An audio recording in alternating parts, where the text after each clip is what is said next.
In the lively village of Ijeoma, there once lived a brave young girl named Iye. After losing both her parents, Iye was left in the care of her stepmother, Ine. But Ine carried a deep resentment in her heart. Iye's father had often spoken with admiration and love for his late wife, and Ine felt she could never live up to that memory. Jealousy quietly grew into bitterness, and she began to take out her frustrations on Iye. While Ine showered her own daughter, Ijeoma, with love and affection, she gave Iye only coldness and chores. From dawn till dusk, Iye worked tirelessly, cooking, cleaning, and caring for the household, all without a word of kindness. Yet despite the harsh treatment, Iye remained strong in spirit. She held on to hope and faced each day with quiet courage, refusing to let bitterness take root in her heart. Every day, Iye woke up before daybreak to fetch water, cook, and clean.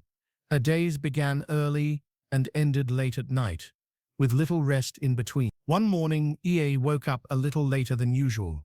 She tiptoed to the well, hoping not to wake Ine, but as she returned with a heavy container of water, Ine was already waiting. "Why are you so slow? Do you want us to die of thirst?" Ine screamed. "I'm sorry, Mama. The well was crowded today," Iye replied. "Excuses, always excuses. Now go and prepare breakfast before Ijeoma wakes up," Ine demanded. Iye hurried up to the kitchen, preparing yam porridge for the family. As she cooked, Ijeoma walked into the kitchen, still a bit sleepy. "Good morning, Ijeoma," Iye greeted cheerfully. "Hurry up with my breakfast. I am hungry," Ijeoma said, ignoring Iye's greetings. When breakfast was finally ready, Iye served it to Ijeoma and Ine. As they were eating, Ine scowled. "This porridge is tasteless. Can't you do anything right?" "I'm sorry, Mama. I will add more spices next time," Iye replied. "You better do. Now clean this mess up," Ine lashed out, leaving Iye to clear the table and wash the plates. Later in the day, Iye was sent to the farm to plant and weed. The sun beat down on her, but she kept working diligently. Ine later went to the farm just to see if she could find a reason to yell at her. "Look at you, so slow and lazy. At this rate, how can we have enough crops to harvest?" Ine said. "I'm doing my best, Mama," Iye replied. "Your best is clearly not enough. Maybe you should work harder and complain less." Ine fired back as she turned and left. Mission accomplished. As evening approached, Iye returned home to prepare dinner. She chopped vegetables and stirred the soup, her body aching from the day's labor. Ine and Ijeoma sat in the living room, chatting and laughing. "Hurry up with the dinner. We don't have all night," Ijeoma called out. "Yes, it will be ready soon," Iye answered. When dinner was finally served, Ine found another reason to complain. "This soup is too salty. Do you want to poison us?" "This girl," Ine yelled. "I'm sorry, Mama. I will make another pot," Iye said. At this point, she had become very emotional. Her eyes filled with tears. "Someone that has been working all day, you better do, or you will sleep without dinner tonight," Ine threatened. One night, after everyone had gone to bed, Iye was cleaning the kitchen. She accidentally knocked off a pot, which made a loud crashing sound on the floor. Ine stormed into the kitchen, her face filled with anger. "What is the meaning of this noise, you careless girl?" Ine screamed. "It was an accident, Mama. I'm sorry," Iye pleaded. "Sorry won't fix this," Ine shouted, grabbing a cane and beginning to beat Iye. That night, Iye's body trembled with pain after the beating. Ine left her to clean up the mess. One day, a new face appeared, sparking the curiosity of the villagers. A humble and kind young man named Chima had moved into a modest house near the market. He was immediately welcomed by the community for his helpful nature and warm personality. Chima was always willing to lend a hand, whether it was helping an elderly woman carry her goods or assisting a farmer with his crops. One day, as Chima was walking through the village, he noticed a young lady walking tirelessly under the hot sun. She was fetching water, carrying heavy containers from the well to her home. Her face was a picture of determination despite the clear tiredness. This lady was Iye, known throughout the village for her beauty and kind heart. but also for the harsh treatment she received from her stepmother, Ian. Chima watched her from a distance, drawn to her resilience and elegance. He saw her early in the morning and late every night, always walking, always moving. One afternoon, he decided to approach her. As Ie was drawing water from the well, Chima walked up and offered a warm smile. "Good afternoon. You seem to be working very hard," he said. Ie looked up, a bit startled. "Good afternoon. Yes, there is always something to do," she replied. Chima extended his hand. "My name is Chima. I just moved to the village." "I'm Ie," she said, shaking his hand. "Welcome to Ijeoma," Chima said. "Thank you, Chima. If you ever need help, please don't hesitate to ask." "That's very kind of you, Chima, but I'm afraid my stepmother will never approve." Despite Ie's disapproval, Chima and Ie found ways to see each other. Chima would always find excuses to be near her, whether it was visiting the market where she was, or offering help carrying water.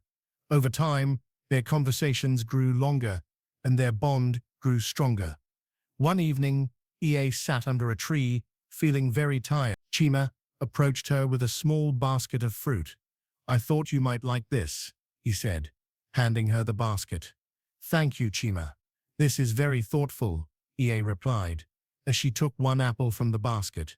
"It's actually nice to have a friend." Chima sat down beside her. "You deserve to be treated well, Ie. You work so hard and yet remain so kind. Life has not been easy, but I try to stay hopeful. Meeting you has been a blessing, though." Chima and Ie always shared moments of laughter, which were rare and precious to Ie. One day, Chima pretended not to have food, knowing that Ie, with her kind heart, would find a way to help him. True to his expectation, Ie sneaked food out to Chima, despite the risk of being caught by Ie. "Here, take this," Ie whispered, handing him food wrapped with clothes. "I hope it's enough." Chima took the food. "Wow, you are a lifesaver. I just wish I could do more," she said. "You've been such a good friend to me, you know." Chima looked at her with admiration. "You've done more than enough. Your kindness means the world to me." Through this small act of kindness and their growing friendship, Chima and Ie built a strong bond. Chima admired Ie's strength and compassion, and his support and friendship made Ie feel better.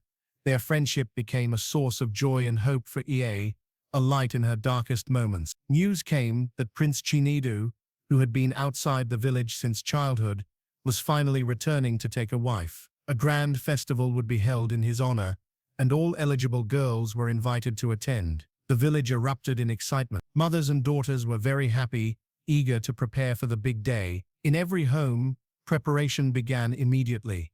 Everyone wanted to impress the prince. In Ie's home, Iene was determined that her daughter, Ijeoma, would catch the prince's eye. She bought the finest fabrics and jewelry for Ijeoma. "For you must look the best at the festival," Iene said, holding up a shiny necklace. "Yes, Mama, I will make sure the prince notices me," Ijeoma replied confidently. Meanwhile, Ie was left to do all the housework. Iene made it clear that Ie was not allowed to attend the festival. A few days before the grand festival, Prince Chinedu arrived at the palace. The news of his arrival spread quickly, and the village of Ijeoma was vibrating with excitement. The ladies, desperate to catch his eye, began to flaunt themselves around him. Everyone was eager and ready to compete. The ladies of Ijeoma were determined to secure their place in the prince's heart before the festival. They put on their nicest clothes and wore pretty jewelry. They began to frequent the palace in large numbers, each one trying to impress with their good looks and appeal. Some of the ladies were willing to go to great lengths to win the prince's favor. They flirted shamelessly, offering themselves in hopes of gaining his attention. "Your Highness, you are so handsome," one of the ladies said. Another whispered, "I can make you the happiest man if you choose me." Prince Chinedu smiled politely, but remained reserved, his thoughts hidden within his kind eyes. Iene had coached Ijeoma well. She was one of the many trying to catch the prince's eye. She approached Prince Chinedu boldly, offering him a plate of delicacies she had prepared. "Your Highness, I made this just for you," she said. "Thank you. They look delicious," the prince replied as he accepted the plate.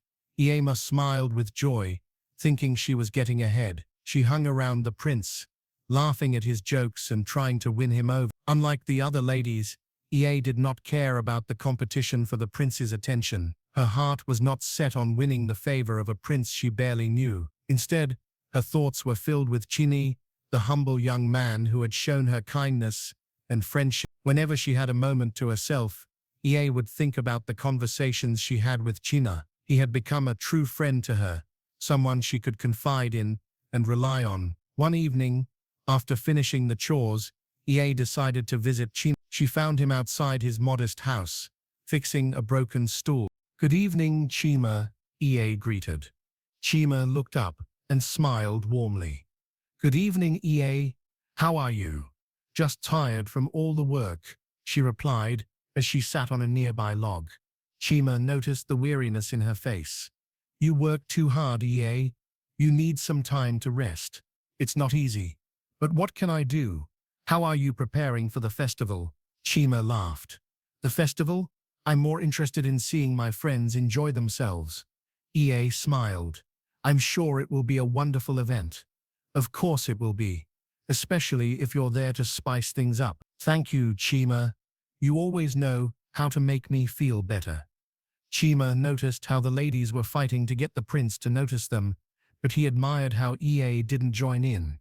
He saw how kind and genuine she was, and it made him appreciate her even more. One day, as they walked through the village, Chima turned to Ijeoma and said, "You are different from the others.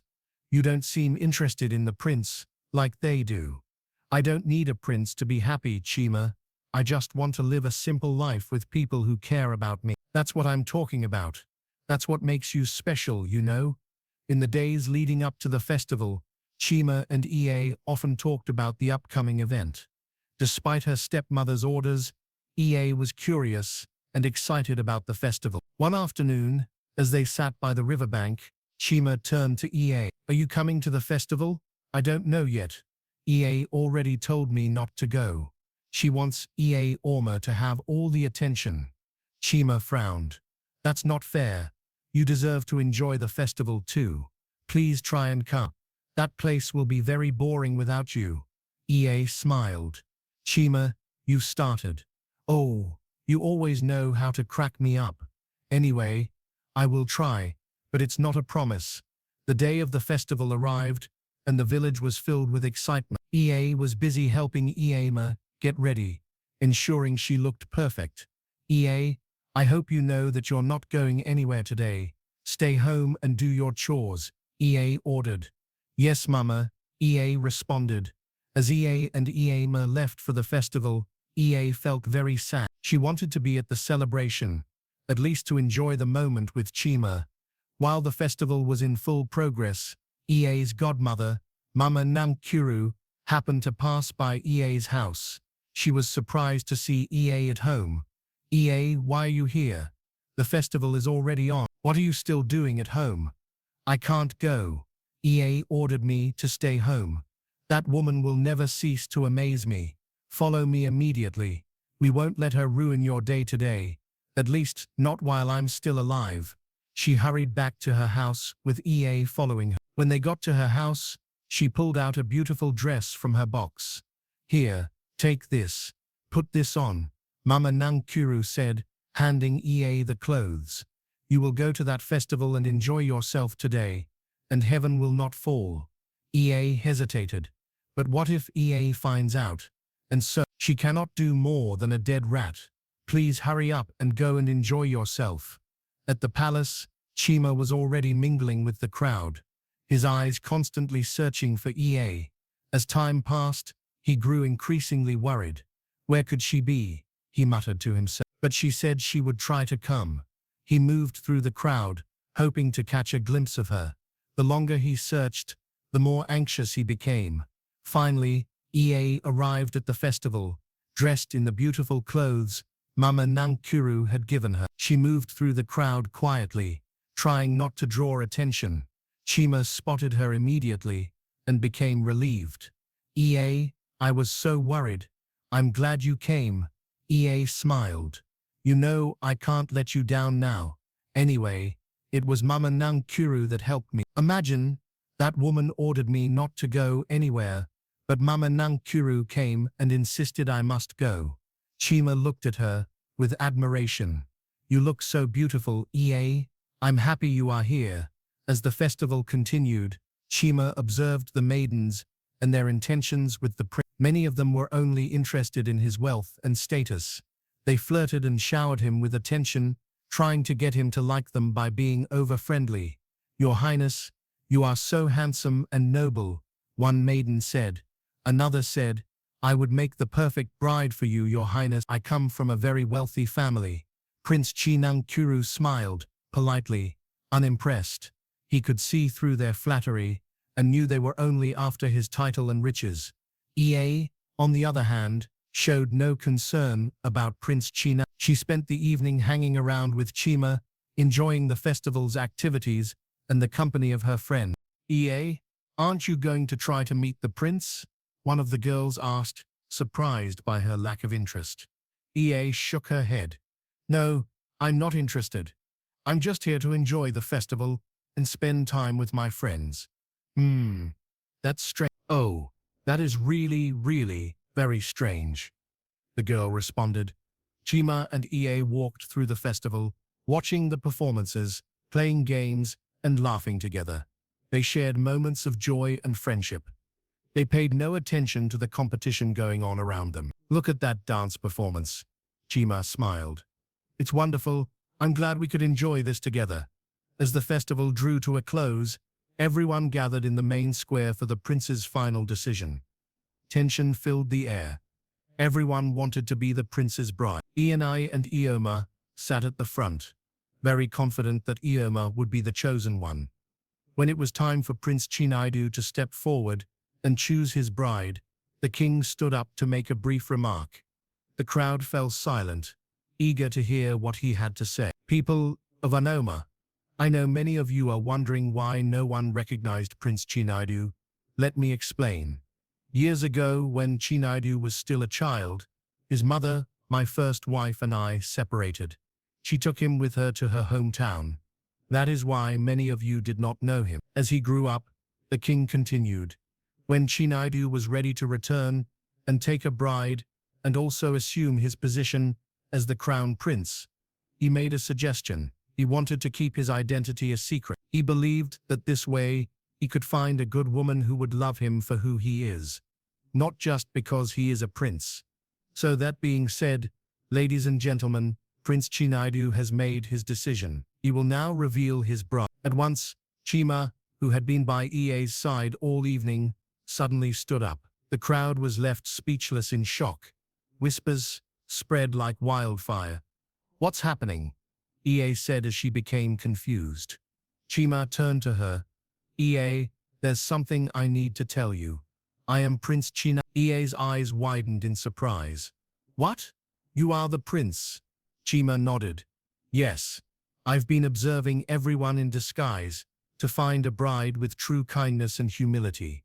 And thank goodness, I found you, Ie. You are not just beautiful.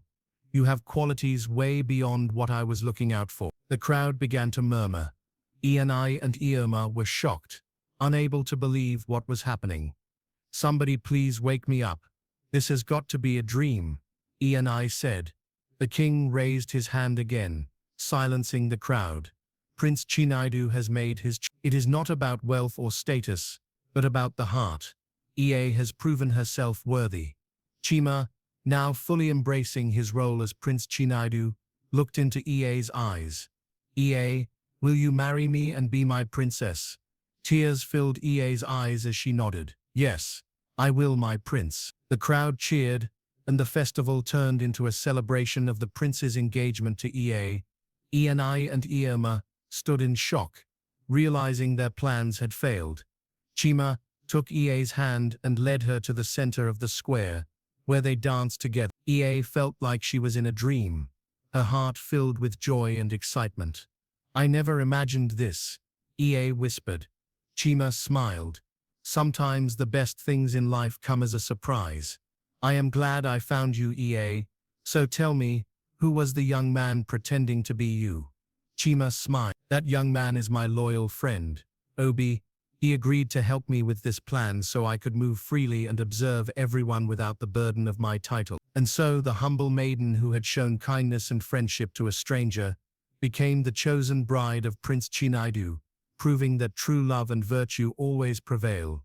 Prince Chinaidu and Ea were joined in a grand celebration, and the entire kingdom of Ijeoma rejoiced. Their union, rooted in Ea's gentle heart and Chinaidu's wisdom, ushered in a new era of peace and prosperity for the land.